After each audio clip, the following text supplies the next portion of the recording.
The Environmental Protection Agency is highlighting the facility that provides 70% of the water to Asheville and Buncombe County. And the purpose? To tour the newly enhanced North Fork facility. News 13's Samir Nefsi joined part of that tour and shows us what's new.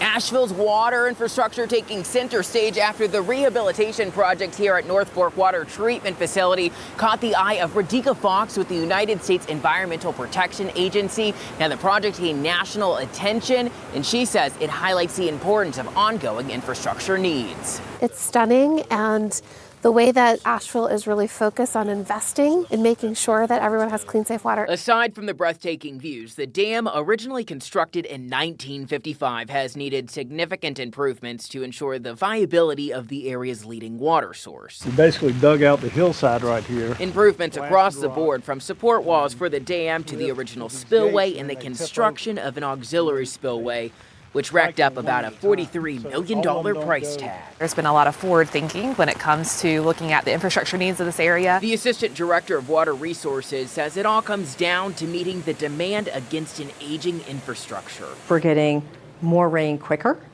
and so we needed to be able to make sure that all the precipitation that comes into the watershed is able to be managed. The water supply supports about 150,000 people in the Asheville area, as well as the economic needs. That's why investments like Asheville, that Asheville is making, are so important, because so many of these systems are aging and they're kind of reaching the end of their useful life. Improvements to the North Fork Dam were completed in 2020 and caught the eye of the Association of State Dam Safety Officials in 2021 when it was named Rehabilitation Project of the Year. Really about Asheville looking ahead and looking forward to what they're going to need as far as water supply to meet the economic and residential growth here. Fox tells News 13 projects like the North Fork Rehabilitation Project bring to light infrastructure needs across the nation, adding merit to the bipartisan effort from the Biden administration to invest over $50 billion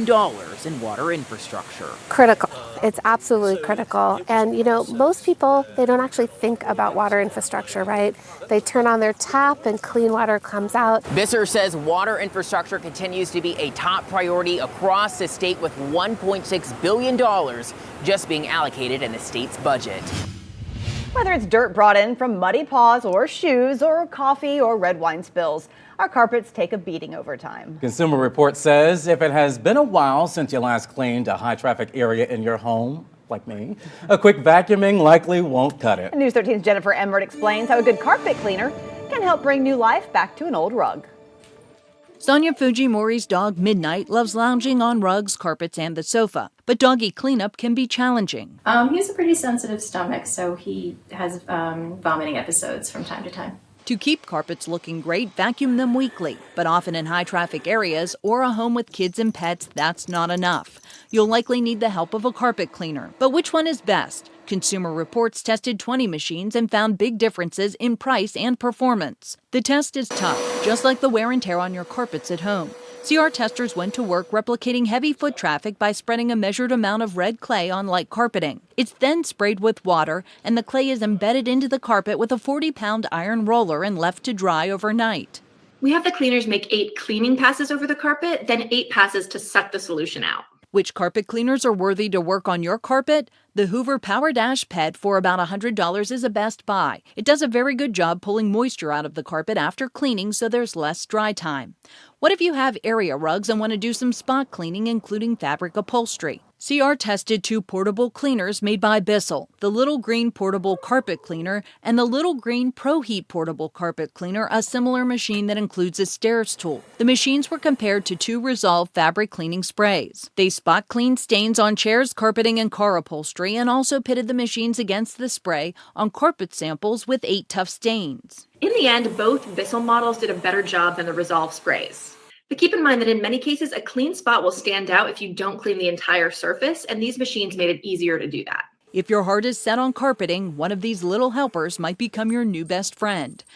And here's a tip. Carpet cleaner manufacturers typically suggest that you vacuum up loose debris before using a carpet cleaner. And that way you're not wetting down a carpet with excess dirt, creating a bigger mess. Go to WLOS.com and click on Consumer Reports under the News tab for more tips. New tonight, a well-known toy store in Asheville is closing up shop After 10+ years in Biltmore Park, OP Taylor's is slated to shut its doors later this month. News 13's Hannah McKenzie reports they're not going out of business, they're just not being offered a new lease. OP Taylor's has been a staple in Biltmore Park Town Square for the last 12 years. They do have 2 other locations, one in Brevard, the other in Greenville, South Carolina. Employees at this location have been offered jobs at the other stores. The iconic 20-foot soldiers soon to make their final salute. Even Sally the T-Rex looking for a new home. She's housebroken and had her shots. Doesn't eat a lot. After more than a decade of selling smiles to kids young and old, OP Taylor's is shutting their doors in Asheville. And we made it all the way through the pandemic. We paid our rent. You know, we didn't whine about it or anything. Owner John Taylor. I don't know if I can get it going.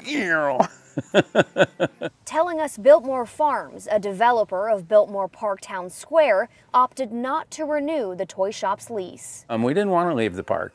We wanted to stay, but the park had some big plans for this location, and it's going to be a new restaurant. Amanda Shipman likes to spoil nephews Caden and Cruz with a trip to OP Taylor's. Yeah, we come here about every month or so. Shipman sad to see the small business booted from the shopping area, but understands the reasoning. They can probably charge a restaurant a lot more per month, if I had to guess. Unfortunately, it's all about the money these days. Kentucky natives Alyssa Voiles and family on their annual Asheville trip, always making sure OP Taylor's is on the itinerary.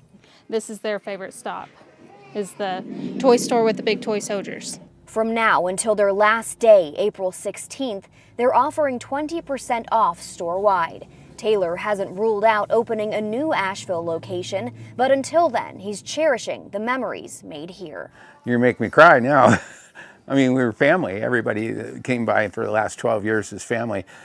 We reached out to Biltmore Farms to find out which business will be moving into the soon-to-be vacant spot. They told us right now they have no new tenant announcements to make.